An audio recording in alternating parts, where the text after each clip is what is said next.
नाज़रीन हिते अवांखे ही अहम ख़बर ॿुधाईंदा हलूं त सिंध जे गादी वारे शहर कराची में बरसाती पाणी जे नेकाल में ॾुखियायूं दरपेश अचण खां पोइ नालनि तां कब्ज़ा हटाइण लाइ ग्रेट ऑपरेशन शुरू कयो वियो आहे।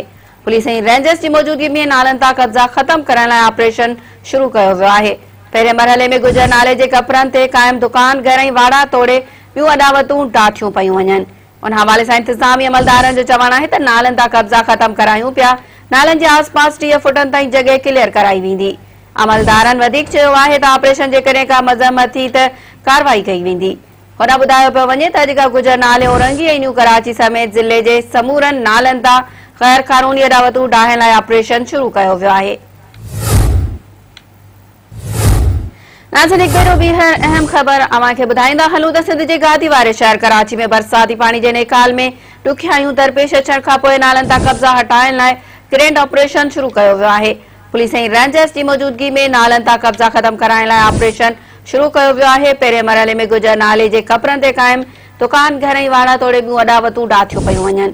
उन हवाले सां इंतिज़ामी अमलदारनि जो चवणु आहे त नालनि तां कब्ज़ा ख़त्म करायूं पिया। नालनि जे आसपास 30 फुटनि ताईं जॻह क्लियर कराई वेंदी। अमलदारनि वधीक चयो त ऑपरेशन जेकॾहिं का मज़म्मत थी त कार्रवाई कई वेंदी। हुन ॿुधायो पियो वञे त अॼु खां गुजर नाले औरंगी ऐं न्यू कराची समेत ज़िले जे समूरनि नालनि तां ग़ैर क़ानूनी अॾावतूं डाहण लाइ ऑपरेशन शुरू कयो वियो आहे।